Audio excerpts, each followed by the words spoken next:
Hello class and welcome to the fourth edition of Solving Equations. Today we're going to be solving with distributing and combining like terms. Whenever you're solving an equation, there are a lot of things that you need to do. Your goal is to isolate the variable.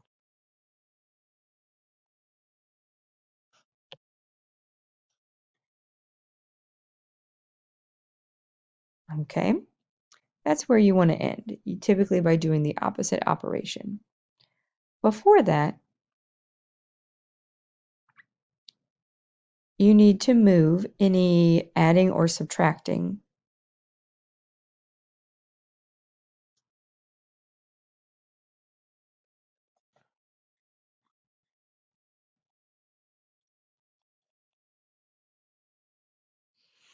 Before that happens, you need to combine any x's together.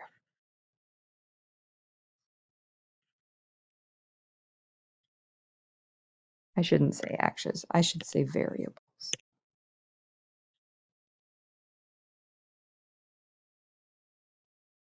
But before any of that happens, you need to get rid of parentheses.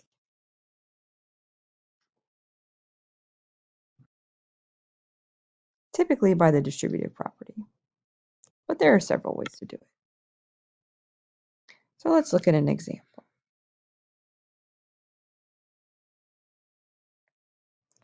So if you notice in this problem, we have 3 times parentheses x minus 4 equals 5x plus 6. So what you want to do first is get rid of the parentheses by multiplying everything in the parentheses by 3.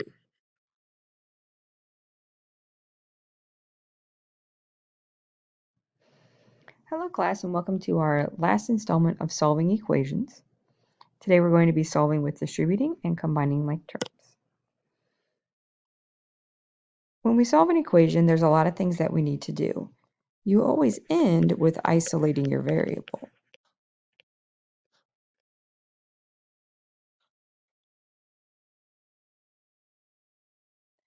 Before that happens, you have to move over any adding or subtracting, if there is any.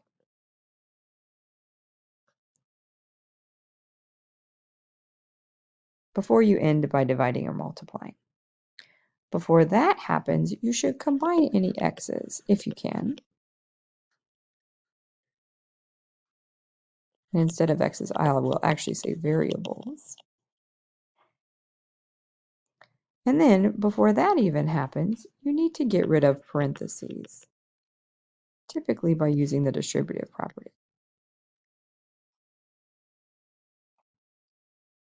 But there are lots of different ways to do it. So let's look at an example. So with this problem, you notice that we have parentheses 3 times the quantity x minus 4, and then it equals 5x plus 6. So before we can do anything, we need to get rid of the parentheses. I'm going to choose to use the distributive property, which means I multiply the 3 to both the x and the 4. Then this becomes like a problem like our previous video. You want to get the x's together. I'll get the x's together by moving the 3x over here with the 5x. Since we're on opposite sides of the equal sign, we do the opposite operation. Since it's positive, we will move it over by subtracting.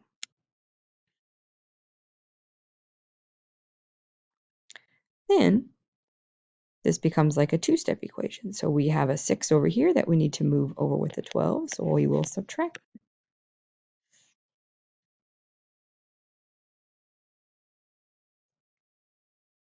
Then we can divide both sides by 2 to isolate the x, and we have negative 9 equals x.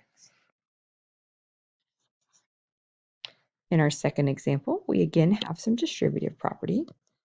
I will distribute the 1/2 to both the 2 and the 8.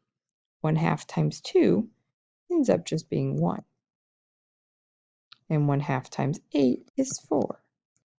Plus 10 equals 14.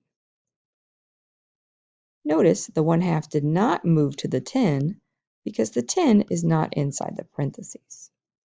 Then I notice that I have 4 and 10 right here, which I'm just going to go ahead and say, since they're on the same side of the equal sign, you just add them like normal. So x plus 14 equals 14. Then you can get 14, or get x by itself by subtracting 14. So x equals 14 minus 14, which is 0. Now be careful, the answer here is 0. It's not no solution.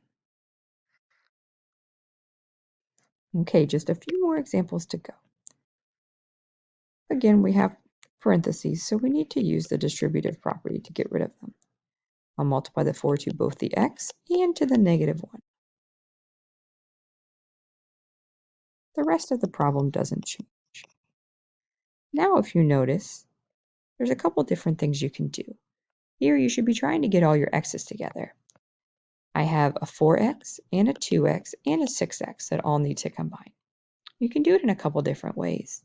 But if you wanted, you could very easily just get the 4x over here with the 6x and get the 2x over here with the 6x. The 4x and the 2x cancel. And now I have 6x minus 4x minus 2x. Well, 6 minus 4 is 2, minus 2 is 0.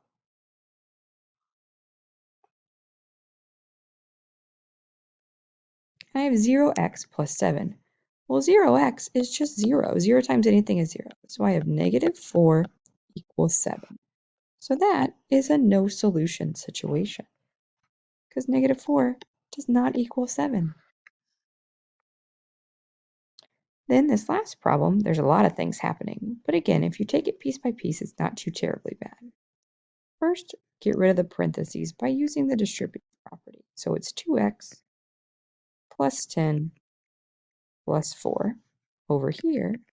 And on the other side, it's 2x plus 5 plus 4x. And again, there are lots of things that you can do here. Just depends on how your brain works. Maybe I'll just combine like terms. So if you notice, you have a 6x, you have 2x and 4x on the same side, which makes 6x plus 5. And that equals, over here, you can combine the 10 and the 4 and say 14. Then there's a lot less numbers to work with. Now get your x's together by subtracting the 2x over with the 6x.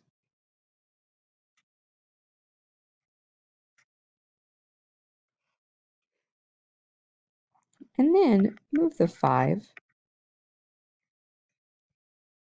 with the 14. So I have 4x equals 9. I move the 5 by subtracting. And so my answer is 9 over 4 when I divide by 4. And I could certainly leave my answer like that if I wanted. That's a valid answer. Or you could also say x equals 2.25 if you were to put it in your calculator. Feel free to rewind and go over any parts that you may have missed. Then you may start on your assignment.